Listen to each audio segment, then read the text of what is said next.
19,000 palm prints tested, no match found. In 1967, an elderly woman was attacked in her own home.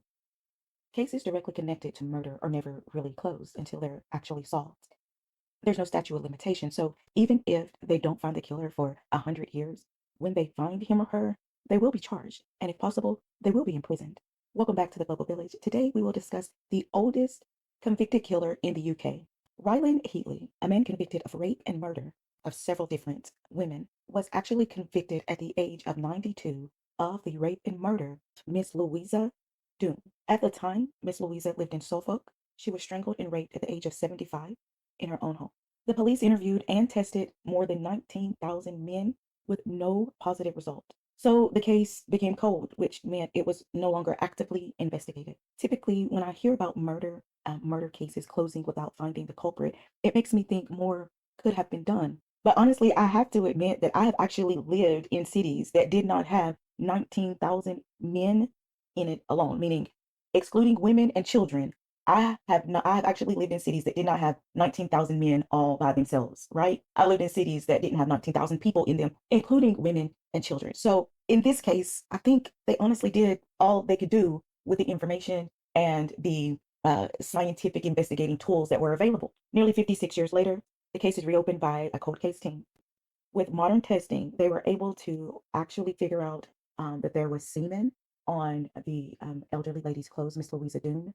There was actually semen on her clothes. I love the fact that, like I said, even if the crime is not solved in 100 years, as long as the information exists, meaning the clothes that they picked up at the crime scene, any type of bodily fluid they were able to locate, they kept those things, even though at the time there was not a whole lot they could do with it. Even with the fingerprinting, they obviously, like we've already said, they tested 19,000 people, no prints match. Mr. Ryland Heatley was tested at the time and had also had his fingerprints taken on several different events because he had committed other crimes. He had raped other women. He was accused of doing other things. And so he had a rap sheet, even though he wasn't always found guilty in every one of these cases. He was found guilty quite often, at least often enough that maybe they should have watched him a little bit more closely.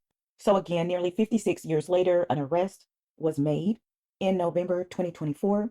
He was officially charged in the Bristol Crown Court in June of 2025. Heatley pled not guilty. The jury did not spend much time deciding the results. I mean, the semen, the fingerprints, the other crimes he had committed that were along the exact same lines. So when we say he committed other crimes that were similar, I mean, he raped other women and was found guilty. He broke into other women's homes and was found guilty.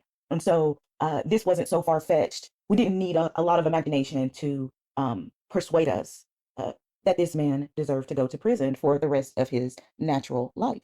So he was officially convicted of murder on June 30th, 2025. And in July of 2025, Judge Derek Sweetening sentenced him to life in prison with a minimal term of 20 years. The judge tells Mr. Heatley, "You will die in prison." With the utterance of those words, the judge officially made Mr. Heatley the oldest person to ever be convicted of a crime in the UK. And if you're wondering how old he is, when he was convicted of the crime, he was 92 years old and he turned 93 about 1 month after being placed in prison. Just imagine for a second of actually making it to the age of 92 and being sentenced to a life in prison for the rest of your life. A small shared space with unknown individuals that will more than likely care little, if at all, for your comfort, your desires, or even your needs. No autonomy, no love, and no possibility of release. Somehow, it feels especially fitting for this elderly monster that has finally been caught. And the UK is a little safer.